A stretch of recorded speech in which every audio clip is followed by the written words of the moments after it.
Hey! Didn't spill. Last video, this wasn't centered, like at all, and it really bothered me. It's centered enough. What am I talking about today? Jesus. Hey guys, what's up? Welcome back to my channel, and welcome back to episode 4. Well, it's not back, I guess, because you never were in episode 4, but... Welcome to episode 4 of Back At You with Brandon. Me!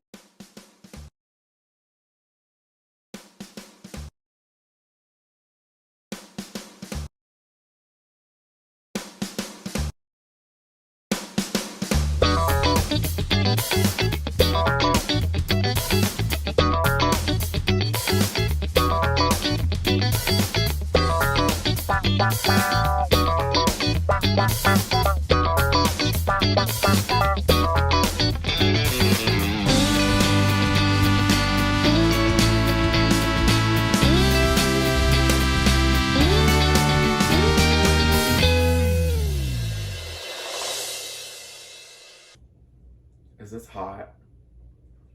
It was actually a good temperature. I don't like that flavor. Anyways, let's get the show on the road. For today's episode, I'm solo dolo. No guest. They stopped wanting to come after seeing the first 2 guests. Just kidding. I don't know why I don't have a guest. I probably could have had somebody, but I just didn't feel like it. I kind of felt like doing a solo one. Not really craving human interaction like that this weekend.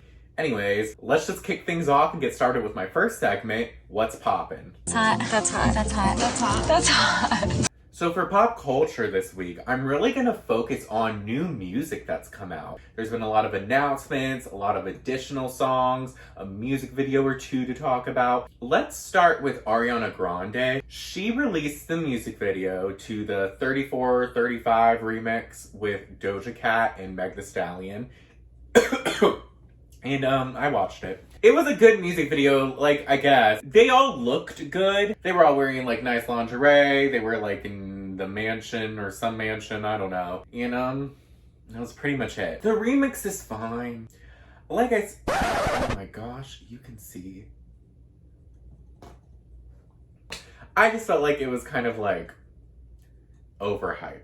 I talked about this last episode with Milena. I don't really care for the song like the original one, so the remix I was kind of like, you didn't really have to make it. I know it's a very popular song. I'm in the minority with that, and I'm fully okay with it. It's fine. You know, with the remix, I actually really liked Doja's verse.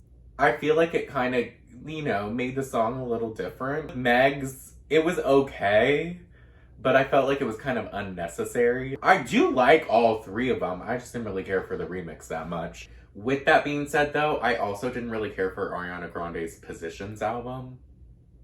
I, like, tried listening to it when it first came out. It just wasn't for me. I like the Thank You Next album. That album was bomb. That album was low-key one of her best, in my opinion. The Positions, it was just like, I can't even really say a song from it. Like, even, like, the Positions lead single, Positions, my thing with Ariana, I find it hard to understand what she's saying when she sings sometimes. And she has an amazing voice.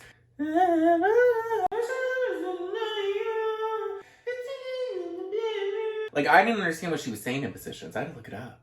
But with that being said, I feel like I'm saying a lot of negative things, but I really do like Ariana Grande, and I like Doja Cat and Meg Thee Stallion.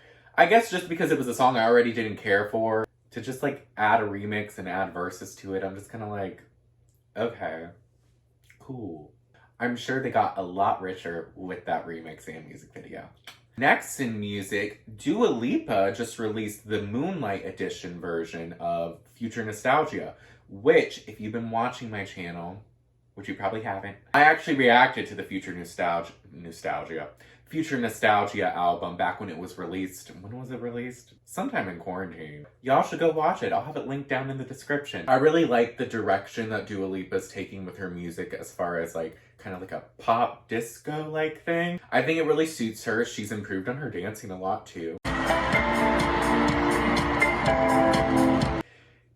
With this Moonlight Edition, she released a few brand new songs. A few of the new songs were actually songs that were, like, already released and have been released for a while now.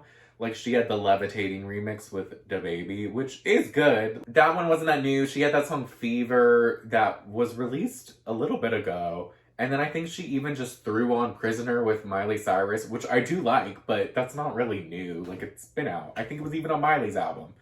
Anyways, We're Good, If It Ain't Me, That Kind of Woman, and Not My Problem featuring JID. She released also a music video to We're Good, and it was good. When I first watched it and like listened to the song, I didn't really care for the song that much. I didn't necessarily think it was bad. You know, it was like fine. But then I rewatched it today before I filmed this video. It grew on me more. It's not my favorite by any means, but it definitely grew on me and I like it a lot more and I'll listen to it more as well. It sounds like another song. I don't know what song and it's killing me. I tried Googling. I was like, what does Dua Lipa's We're Good sound like? Like, nothing came up. So, I still don't know. If you know and would like to tell me, comment down below. It was like a bug. The music video was cool. She served a lot of good looks. It was a bit confusing at first because it seemed like it was just like a random music video where she's just like performing at a high-end cruise ship. I don't know. It gave me low-key Little Mermaid vibes because there was like the chefs and like crabs and lobsters. But then the ship starts to flood and then you quickly realize that it's actually the Titanic. Which, okay. I think in the song she's talking about like essentially a couple that don't go together. I've only listened twice. That kind of goes with, you know, the Titanic storyline, I would guess. I've never seen Titanic. It's just so long. Oh, isn't it like Leonardo DiCaprio's poor and then Kate Winslet's not? And it's like they shouldn't be together, but then they love each other and then she like lets him drown. I'll never let go. I promise. Or something like that. I don't know. The other 3 songs she released that were like brand new, never heard before, they were pretty good. I'm gonna have to listen to them more and more. I listened to them only like twice. The If It Ain't Me, I'm pretty sure that was supposed to have Normani on it.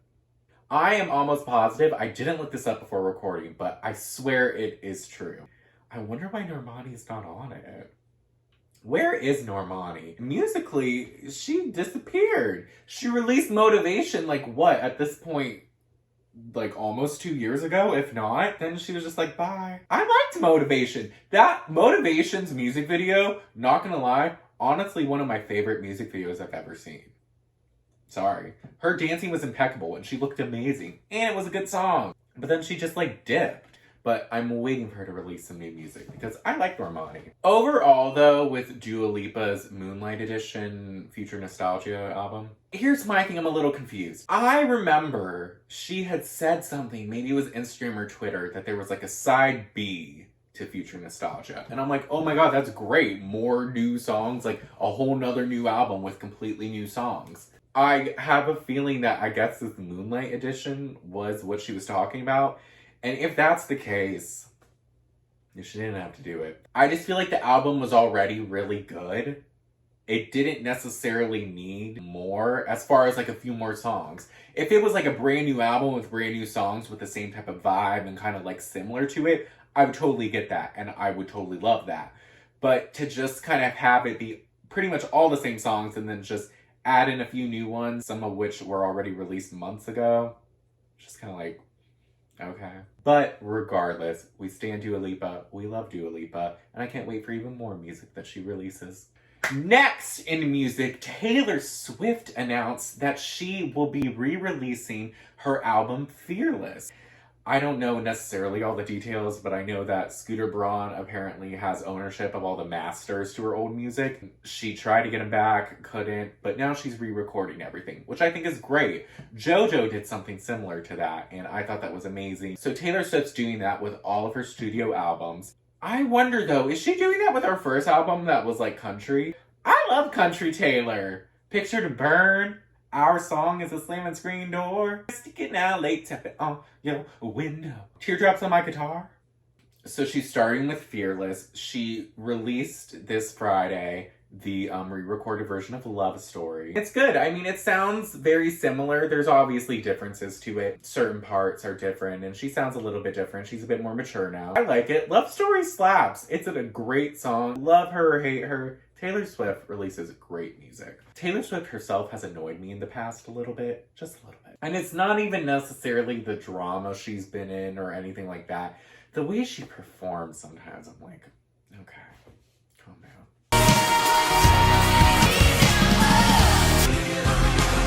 A lot of back bends and then just like, whoosh. Did I fuck up my hair? Damn it. I'm excited for this Fearless re-release. I used to have that CD. I think I got it from Best Buy back in the day, and I loved it. I love listening to it. It had a lot of good songs.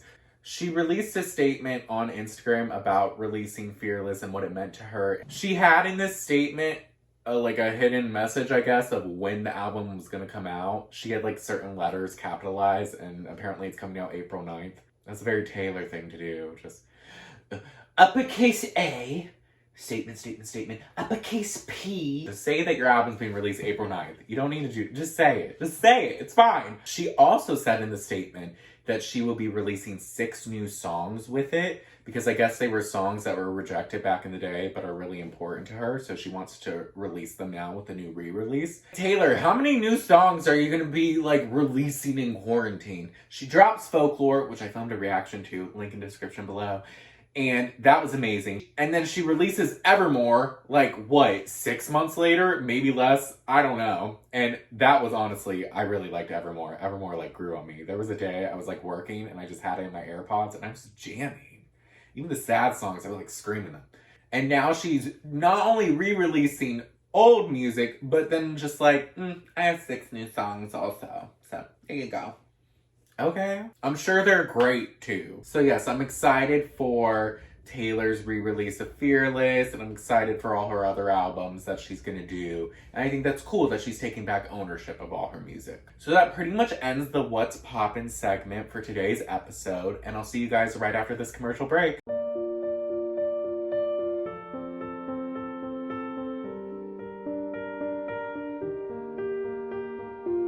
This is the part of the show where I could drop some product placement, collect some cash so I can build up some more of that good savings. I need some cash over here, some cash over there. Overdraft fee is near, and that just ain't fair. I need me some pay to get through the day. I'm trying to catch it back, but it's been taken away. I need more AdSense in my bank account, some sponsorships to get me through this drought. I need some cash now, it would help my health. I was getting kinda used to the idea of wealth. No, but seriously, pay me. Sponsor me. I need money. Okay, bye. Alright guys, welcome back. We're gonna get started with my next segment, Back to Reality.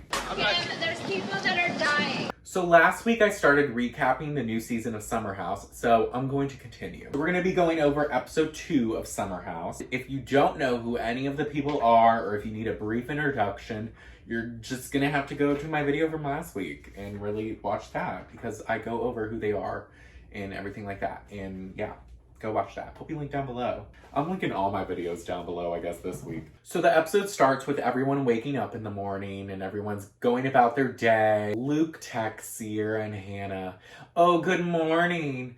No, I love both of you." Luke and Hannah go to play tennis in the morning, and they used to do this a lot last season because Hannah's a tennis player. And they're playing together, they're kind of flirting back and forth. Hannah's convinced he's still obsessed with her, which... It cuts to Paige poolside with Sierra, and she's pulling a full Barbara Walters trying to get the inside scoop. So how do you know Luke? Yeah. And was it fun? How long ago was that? And had you hooked up before you went to Minnesota? No. And did you hook up in Minnesota? She's asking her every question under the sun to see what Sierra's and Luke's relationship is really like. How long have you guys known each other? Did you guys hang out a lot? Do you like him? Does he like you? Have you guys slept together? What's his social security number? What's your social security number? And Sierra's like, "Girl, am I on Jimmy Fallon? Why so many questions?" So they're going back and forth, and Sierra reveals that she actually talked to Luke a lot last summer, back when Luke and Hannah were a thing. she had went to Minnesota with Luke for a couple weeks, met his family. Why it's a little bit like, ooh, that she went to Minnesota is because last season, Luke had told Hannah that he wanted her to come to Minnesota to meet the family, do all that. And now Sierra's revealing that she actually went to Minnesota because Hannah didn't end up going. I forget why, but I'm wondering if maybe he decided to take Sierra instead. So anyways, this is getting messy. Sierra ultimately says, though, that after Minnesota and everything, he ended up ghosting her. She seems, though, kind of possibly open to seeing what happens with Luke. He's a creative mind, that's for sure.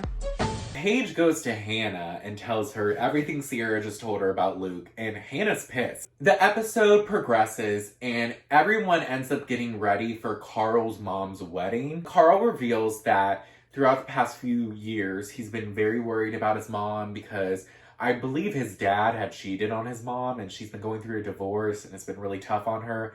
And he has a really close relationship with his mom, so it's really affected him. And it's also caused him to drink a lot, hence why he's trying to be more sober these days. He's very happy for his mom. She met a good guy named Lou. They're getting married. He's sad that he can't be there, but understands, due to COVID, she's older and he doesn't want to potentially get her sick. So he's happy enough to be able to watch it. Oh my god. Wow. I love her dress. After the wedding, Lindsay and Luke sit down and she starts questioning him about his relationship with Sierra. And he's basically saying that he's now open to a relationship with somebody because last season he wasn't because he needed to get over his ex. Lindsay proceeds to ask him about Hannah and if that door is necessarily closed. And he's very ominous about it. He's kind of just like, well, I love Hannah. I start to wonder, should I be dating somebody who's my best friend? He's basically like, do I date someone who's my best friend? Or do I date somebody who's like a model? And I'm like, bruh, Hannah and Sierra are both good looking. Leave them alone. You can't have that beard and then low-key throw shade at someone's looks. So it cuts to nighttime and they're having a roller skating party and it looks really fun. Someone's breaking an arm tonight. Hannah pulls Luke aside to question him about Sierra. And Hannah's basically asking, what should I know about Sierra? What's your guys' relationship like? Are you interested in her? Luke does tell her he's definitely, interested in her and stuff like that and alludes to maybe wanting to pursue things with her. But then Hannah asks, oh, is there a reason why you never mentioned Sierra to me in the past? And he goes, yeah, there is. I just didn't want you assuming things. He then proceeds to say that her and Hannah are just friends and calls her a friend. My thing's this. If she's just your friend, why wouldn't you tell her? And why would you think that she would assume things? Correct things, by the way, because you, Sierra, were a thing and you brought her home and everything like that. She met the family. Y'all had relations. Would she be assuming anything wrong if you would have told her about Sierra? Also, at this roller skating party, Lindsay and Steven are off in the corner. They're having a moment, but then Steven gets a call from his boss and he has to leave, and Lindsay gets annoyed. Throughout the episode, they've shown little bits of Lindsay getting annoyed with Steven because Steven works in hospitality and he has to work a lot. It seems like she doesn't like that he's always working and wants to spend more time with him, but she gets mad. And I'm like, girl, he has a job. He's gotta work. Come on. So it cuts to the next day, and Hannah joins Sierra and wants to talk to Sierra about Luke and everything that she's been hearing. Hannah entering Sierra's room. She looks like a full-blown psycho. Because of the lighting, she just looked crazy because it was just if I was Sierra, I would have been scared. She starts asking Sierra what's the deal with her and Luke? What's Luke telling her? And then she also mentions that she had never heard about Sierra until Sierra came this summer. Sierra reveals and drops a bit of a bombshell that she had actually heard of Hannah before. And Luke basically was making it seem like Hannah wanted something more than he wanted and that he didn't want to sleep with her because she'd get too attached. And Hannah's like, what the? He said that he knew that if he slept with you, you would get too attached. All lies. Hannah proceeds to say that that's a lie and that they were basically dating last summer They would spend every day together, every night together. They had a really close emotional bond. And then Sierra's like surprised because she said that her and Luke talked pretty much every day last summer. My thing with Luke saying, oh, he didn't want to sleep with her because then she'd get too attached. That's low-key bullshit because, like, you would do other things and you were intimate and would, like, make out and stuff. And it's just like, you didn't think she'd get attached that way? I don't know. Anyway, it cuts to Kyle's birthday dinner, and Amanda had planned this surprise where everyone in the house is like pretending it's a restaurant and they have like a whole setup and everyone has a different position. Hannah actually is the executive chef of this restaurant, and it cuts to her aggressively sauteing spinach and just staring at Luke flirt with Sierra and just getting so annoyed. Everyone's conversing in the kitchen, and Hannah decides to confront Luke with Sierra. So Hannah starts off the conversation pretty much by asking, how many girls were you talking to last summer? Luke is just like, not that many, to be honest.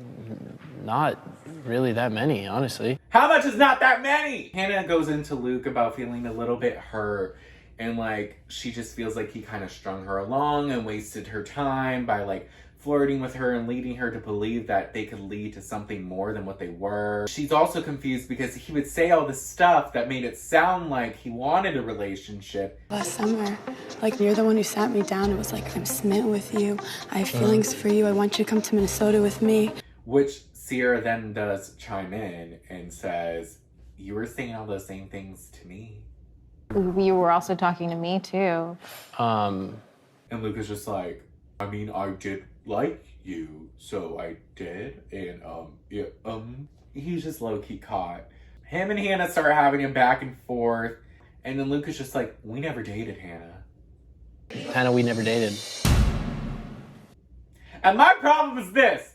Look, I get it. It was never official, and Hannah's low-key looking a little crazy right now. But y'all were more than just friends, so it was complicated. So you did string her along, and you weren't not dating. I don't know. Hannah's hurt. She starts crying. He's basically like, we were just friends. And she's like, if we were just friends, why didn't you tell me about her? If I'm your friend, why aren't you telling me about certain things like that? And he doesn't really have an answer. She ends up walking away crying, and she's like, leave me alone! Who was there for you last year when you were crying? And episode ends. Next week looks pretty interesting. Lindsay and Steven seem to have a major blow up over sandwiches. How many sandwiches have you made for me? And then Hannah and Luke, they continue to argue, and interested to see how that ends. So that pretty much ends the Back to Reality segment, and I'll see you guys after this commercial break. I got no money from this freaking channel. Piggy bank is empty now. I got bills to pay every single day, and an ad is what I want. Depositing no checks.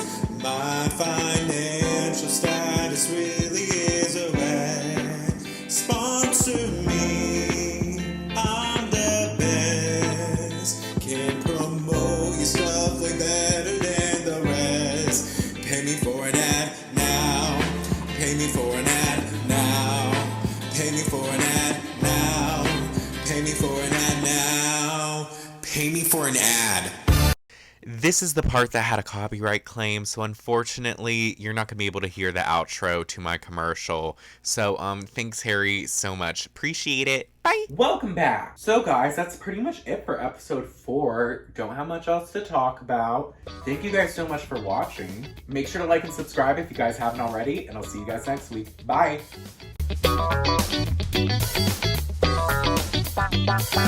That's my thing I use to,